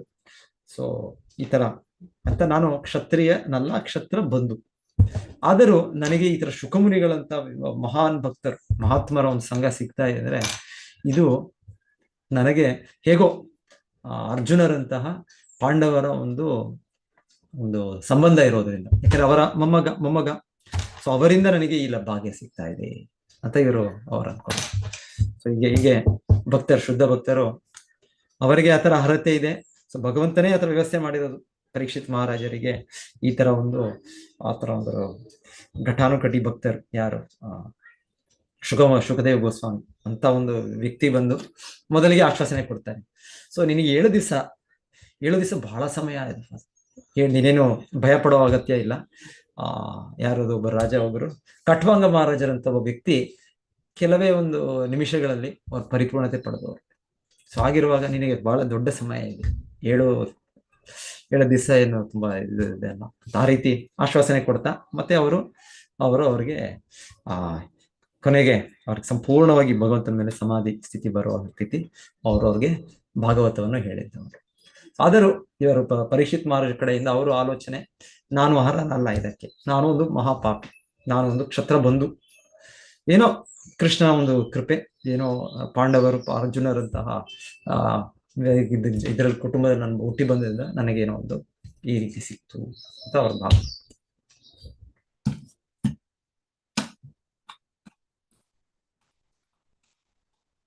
ಧ್ರುವ ಮಹಾರಾಜನ ಅರಮನೆಯನ್ನು ಬಿಟ್ಟು ಹೋದ ಮೇಲೆ ಉತ್ಥಾನಪಾದನು ತುಂಬಾ ದುಃಖಿತನಾದನು. ಆದರೆ ನಾರದ ಮುನಿಗಳ ನಲ್ಮೆಯ ಮಾತುಗಳು ಅವನಿಗೆ ಸ್ವಲ್ಪ ಸ್ವಾಂತವನ್ನು ನೀಡಿದವು. ತನ್ನ ಪತ್ನಿ ಸುನೀತಿಯ ಸೌಭಾಗ್ಯವನ್ನು, ರಾಣಿ ಸುರುಚಿಯ ದೌರ್ಭಾಗ್ಯವನ್ನು ಅವನು ಅರಿತಿದ್ದಾನೆ. ಈ ವಿಷಯಗಳಲ್ಲಿ ಅರಮನೆಯಲ್ಲಿ ಬಹಿರಂಗವಾಗಿತ್ತು. ಆದರೂ ಧ್ರುವ ಮಹಾರಾಜನು ಮರಳಿ ಬರುತ್ತಿದ್ದಾನೆಂಬ ಸುದ್ದಿ ಅರಮನೆಯನ್ನು ಮುಟ್ಟಿದೊಡನೆಯೇ ಅವನ ತಾಯಿ ಸುನೀತಿಯು ಪುತ್ರ ವಾತ್ಸಲ್ಯದಿಂದಲೂ ಆ ವೈಷ್ಣವೋತ್ತಮನ ಮಾತೆಯಾಗಿದ್ದರಿಂದಲೂ ಉತ್ತನಪಾದನ ಇನ್ನೊಬ್ಬ ಪತ್ನಿಯಾದ ಸುರುಚಿಯನ್ನು ಹಾಗೂ ಅವಳ ಮಗ ಉತ್ತನ್ನು ತನ್ನ ಪಲ್ಲಕ್ಕಿಯಲ್ಲೇ ಕೂರಿಸಿಕೊಂಡು ಹೋಗಲು ಹಿಂಜರಿಯಲಿಲ್ಲ. ಸೊ ಸುನೀತಿ ಅವರಿಗೆ ಒಂದು ಅಡ್ವಾಂಟೇಜ್ ಪೊಸಿಷನ್ ಇದ್ದಾಗ ಅವರು ಸುನೀತಿಯನ್ನು ಒಂದು ರೀತಿ ಅವರು ತುಳಿದು ಹಾಕಿದ್ರು, ಸೊ ಇಲ್ಲಾಂದ್ರೆ ಧ್ರುವ ಮಹಾರಾಜನಿಗೆ ಅವಮಾನ ಮಾಡಿದ್ರು. ಇದನ್ನು ನೋಡ್ತೀವಿ ನಾವು.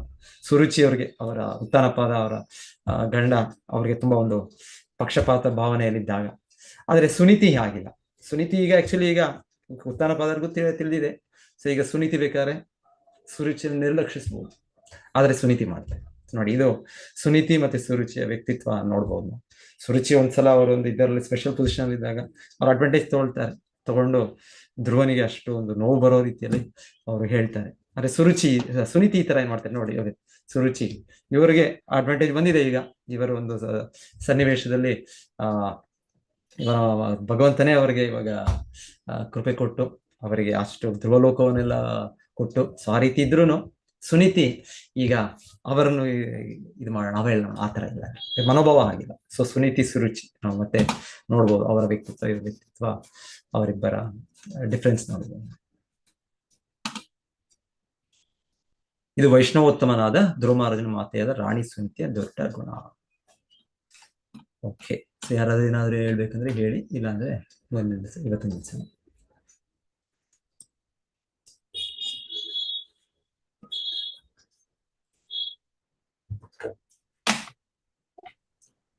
ಹರೇ ಕೃಷ್ಣ ಪ್ರಭುಜಿ. ಹರೇ ಸುನೀತಿಯ ಜಾಗದಲ್ಲಿ ಯಾರೇ ಒಬ್ಬ ಹೆಂಗಸು ಇದ್ದಿದ್ರೆ ಅವಳು ಟಿಟ್ ಫಾರ್ ಟ್ಯಾಟ್ ಅಂತ ಸುರುಚಿಗೆ ಅಂದ್ರೆ ಇದು ಮಾಡ್ತಾ ಇದ್ದಿದ್ರು. ಈಗ ನನ್ ಮಗ ಬಂದ, ನಿನಗೇನು ಸ್ಥಾನ ಇಲ್ಲ, ಅವನು ದೊಡ್ಡ ಭಕ್ತ ಆದ, ಎಲ್ಲಾ ಜನರು ಅವನಿಗೆ ಇದು ಕೊಟ್ಟಿದ್ದಾರೆ, ಅಂದ್ರೆ ರಾಜನು ಕೂಡ ಅವನ ಪರವಾಗಿದ್ದಾನೆ. ಸೊ ದೇವರ ದರ್ಶನ ಆಗಿದೆ, ನಾರದ ಮುನಿಗಳು ಪರವಾಗಿ ಹೊಗಳಿದ್ದಾರೆ ಅಂತ ಹೇಳಿ ಉಬ್ಬಿ ಹೋಗ್ತಿದ್ರು ಮತ್ತು ಅವಳಿಗೆ ಟಿಟ್ ಫಾರ್ ಟ್ಯಾಟ್ ಮಾಡ್ತಿದ್ರು. ಆದ್ರೆ ಸುನೀತಿಯಿಂದ ಕರ್ಕೊಂಡು ಹೋಗ್ತಾ ಇರ್ಲಿಲ್ಲ, ಅಟ್ಲೀಸ್ಟ್ ಅದನ್ನೇ ನಾನು ಹೇಳ್ತೇನೆ, ಕರ್ಕೊಂಡು ಹೋಗ್ತಾ ಇರ್ಲಿಲ್ಲ. ಈಗ ನೋಡು, ನನ್ನ ಸಮಯ ಬಂದಿದೆ, ಸೊ ನನಗೆ ಈಗ ಈ ತರ ಆಗಿದೆ. ಆದ್ರೆ ಇದರಿಂದ ನಾವು ಪಾಠ ಕಲಿಬೇಕು. ದೊಡ್ಡ ಗುಣ ಸುನೀತಿ ಇದೆ, ನಮ್ಮಂತವ್ರು ಪಾಠ ಕಲ್ತ್ಕೋಬೇಕು ಅವರಿಂದ. ಥ್ಯಾಂಕ್ ಯು ಪ್ರಭುಜಿ. ಪ್ರಭುಜಿ ಹರೇ ಕೃಷ್ಣ. ದುಂದುಭಿಯಿಂದ ಅದು ಶಂಖತರನೇ ಒಂದು ವಾದ್ಯನ ಪ್ರಭುಜಿ. ಹರೇ ಕೃಷ್ಣ ಪ್ರಭುಜಿ. ಪ್ರಭುಜಿ ಕೇಳಿಸ್ತಾ ಇದೆಯಾ ಪ್ರಭುಜಿ? ಈಗ ಕೇಳಿಸ್ತಾ ಮತ್ತೆ ದುಂದುಭಿ ಬಂತಲ್ಲ, ಅದು ಶಂಖತರನೇ ಇನ್ನೊಂದು ವಾದ್ಯನ ಪ್ರಭುಜಿ. ದುಂದುಭಿ ಯಾವ ತರ ವಾದ್ಯ ಅಂತ ನೀವು ಕೇಳ್ತಾ ಇರೋದು?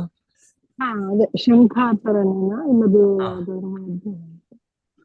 ದುಂದುಭಿ ಅಂದ್ರೆ ಏನು ದುಂದುಭಿ ಅಂದ್ರೆ ಎಕ್ಸಾಕ್ಟ್ ಆಗಿ ಕೊಳಲು ಹೇಳಿದ್ದಾರೆ. ಕೊಳಲು, ಫ್ಲೂಟು, ಶಂಖ ಡ್ರಮ್. ದುಂದುಭಿ ಇಂಗ್ಲಿಷ್ ಅಲ್ಲಿ ಏನಿದೆ ದುಂದುಭಿಗೆ? ಪ್ರಭುಜಿ ಹರೇ ಕೃಷ್ಣ. ಅದು ಈ ತರ ಕ್ರಾಸ್ ಆಗಿ ಇದ್ದು ಇರುತ್ತೆ ಅಲ್ರಿ ಪ್ರಭುಜಿ, ಮೇಲೆ ಆನೆದು ತೊಂಡೆ ಇದ್ದಂಗೆ ಇರುತ್ತೆ. ಇದು ಹೋಗಿ ಇದಿದ ಬೇರಿ ಕಹಾಳೆ. ಕೆಟಲ್ ಡ್ರಮ್ ಅಂದ್ರೆ ಅದೇ ಇದು ಹೊಡಿಯೋದಲ್ವಾ? ಕೆಟಲ್ ಡ್ರಮ್ ಅಂತ ಇಂಗ್ಲಿಷ್ ನಲ್ಲಿ. ಯಾಕಂದ್ರೆ ದುಂದುಬಿ ಊದಿದ್ದರು ಅಂತ ಹೇಳಲ್ಲ, ದುಂದುಬಿ ಬಾರಿಸಿದರು ಅಂತ ಹೇಳಿತ್ತು. ಕೆಟಲ್ ಡ್ರಮ್ ಅದೇ ಹಿಂದೆ ಅನೌನ್ಸ್ಮೆಂಟ್ಸ್ ಎಲ್ಲ ಅದೆಲ್ಲ ನಡೀತಾ ಇತ್ತಲ್ಲ.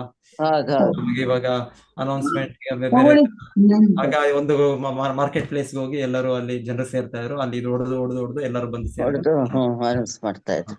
ಪ್ರಭುಜಿ ಶಂಖದ ರೂಪದಲ್ಲಿ ಅದನ್ನು ಊದುವ ಸ್ವರಕ್ಕೆ ದುಂದುಬಿ ಹೇಳುದು. ಆ ಶಂಖದ ರೂಪದಲ್ಲೇ ಉಂಟು ಇದು ಇನ್ಸ್ಟ್ರೂಮೆಂಟ್, ಆದ್ರೆ ಊದುವ ಊದುತ್ತಾರಲ್ಲ, ಅದಕ್ಕೆ ದುಂದುಬಿ ಹೇಳುದಲ್ಲ ಅಭಿಪ್ರಾಯದಲ್ಲಿ. ಇಲ್ಲ ನೋಡೋಣ ಇರಿ ಏನಿದೆ ಇಲ್ಲಿ. ನಿಮ್ಮ ಗೂಗಲ್ ಏನ್ ಹೇಳುತ್ತೆ ನೋಡೋಣ. ದುಂದುಬಿ ಅದು ಪ್ರಾಣಿಯ ಕೊಂಬು ಇರ್ತದಲ್ಲ ಪ್ರಭುಜಿ, ಅದರಲ್ಲಿ ಆ ರೀತಿ ಇರ್ತದೆ. ಹೌದು, ಆ ಊದುವ ರೀತಿಗೆ ಹೇಳುದು ಕೊಂಬು ಅದು ಆಕ್ಚುಲಿ. ಕೊಂಬದು. ಅದು ಆಕ್ಚುಲಿ ಕೊಂಬು, ಹಾ. ಆದ್ರೆ ಅದರ ಊದುವ ರೀತಿ ಉಂಟಲ್ಲ, ಉದ್ದವಾಗಿ ಅಳಿದು ಊದುದು, ಕೆಲವು ಸಣ್ಣ ಬೇರೆ ರೀತಿಯಲ್ಲಿ ಊದುದು, ಅದಕ್ಕೆ ಹೇಳುದು ದುಂದುಬಿ ನನ್ನ ಅಭಿಪ್ರಾಯ. ಇಲ್ಲಿ ಒಂದ್ ಕಡೆ ಏನ್ ಹೇಳ್ತಾರೆ, ಶಿವಪುರಾಣದಲ್ಲಿ ದುಂದುಬಿ ಅಂದ್ರೆ ಯಾವುದೋ battle drum similar to kettle drum ಅಂತ ಹೇಳ್ತಾರೆ. ಅದೇ ಡ್ರಮ್ ಅದು.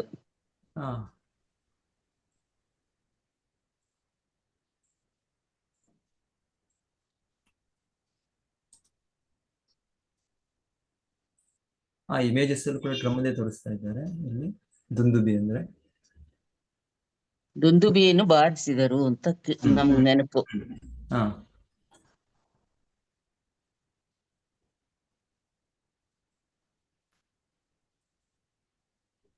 ಡ್ರಮ್ಸ್ ಇರ್ತದೆ ಡ್ರಮ್ ಅಂತಾನೆ ಹೇಳ್ತಾ ಇದ್ದಾರೆ. ಡೊಳ್ಳು ಅಂತ ಡ್ರಮ್. ಹೌದು. ಶಿಲ ಪ್ರಭುಪಾದರು ಕೂಡ ಕೆಟಲ್ ಡ್ರಮ್ ಅಂತಾನೆ ಇಲ್ಲಿ ಇಂಗ್ಲಿಷ್ ನಲ್ಲಿ ಅವರು ಅನುವಾದ ಮಾಡಿರೋದು.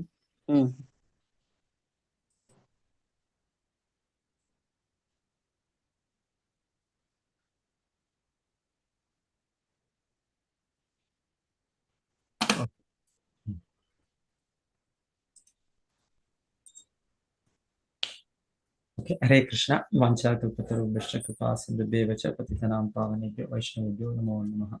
ಗ್ರಂಥರಾಜ್ ಶ್ರೀಮದ್ ಭಾಗವತಂ ಕಿ ಜೈ. ಶಿಲ ಪ್ರಭುಪಾದ ಕಿ ಜೈ. ಹರೇ ಕೃಷ್ಣ ಪ್ರಭುಜಿ. ಪ್ರಭುಜಿ ಅವರಿಗೆ ಹರೇ ಕೃಷ್ಣ, ಅವರಿಗೆ ಧ್ರುವ ಕಾಣ್ಲಿಕ್ಕೆ ಸಿಕ್ತಾನ ಪ್ರಭುಜಿ? ಯಾರಿಗೆ ಮಾತಾಜಿ? ಉತ್ತನಪಾದನಿಗೆ ಇವಾಗ ಬರ್ತಾರಲ್ಲ, ವಾಪಸ್ ಬರ್ತಾ ಇದಾರಲ್ಲ ಈಗ ವಾಪಸ್ ಬಂದು. ಮತ್ತೆ ಅವ್ರ ತಂದೆ ಜೊತೆಗೆ ಅವ್ರು ಇರ್ತಾರಲ್ಲ ಎಷ್ಟೋ. ಆದ್ರೆ ಹೇಳ್ತಾರೆ ಅವರು ಕೂಡ ಕಾಯೋದಿಲ್ಲ. ಧ್ರುವ ಮಹಾರಾಜನು ಪಟ್ಟಾಭಿಷೇಕ ಮಾಡ್ಬಿಟ್ಟು ಅವ್ರು ಹೋಗ್ಬಿಡ್ತಾರೆ ಅಂತ ಹೇಳ್ತಾರೆ. ಮತ್ತೆ ಕಾಯೋದಿಲ್ಲ ಅಂದ್ರೆ ಸುಮಾರು ವರ್ಷ ಇರ್ತಾರೆ. ಇದ್ದು ನಂತರ ಅವ್ರು ಬೆಳೆದ್ಮೇಲೆ ಒಂದು ಯುವಕನಾಗಿ ಮತ್ತೆ ಅವರು ವಯಸ್ಸಿಗೆ ಬಂದಿದ ತಕ್ಷಣ ಅವರಿಗೆ ಪಟ್ಟಾಭಿಷೇಕ ಮಾಡಿ ಮತ್ತೆ ಅವ್ರಿಗೆ ಮತ್ತೆ ಗೃಹಸ್ಥಾಶ್ರಮ ಪ್ರವೇಶ ಮಾಡೋದಕ್ಕೂ ನೋಡೋದಿಲ್ಲ ಅಂತ ಹೇಳ್ತಾರೆ.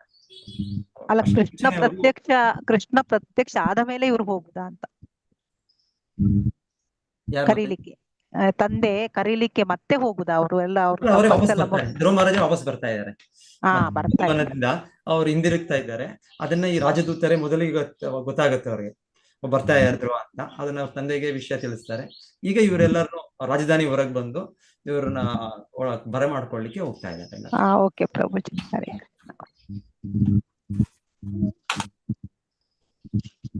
ಹರೇ ಗ್ರಂಥರಾಜ್ ಶ್ರೀಮದ್ ಭಾಗವತಂ ಕಿ ಜೈ. ಶಿಲ ಪ್ರಭುಪಾದ್ ಕಿ ಜೈ. ಹರೇ ಕೃಷ್ಣ. ಧನ್ಯವಾದಗಳು. ಧನ್ಯವಾದಗಳು ಪ್ರಭುಜಿ. ಹರೇ ಕೃಷ್ಣ. ಧನ್ಯವಾದಗಳು.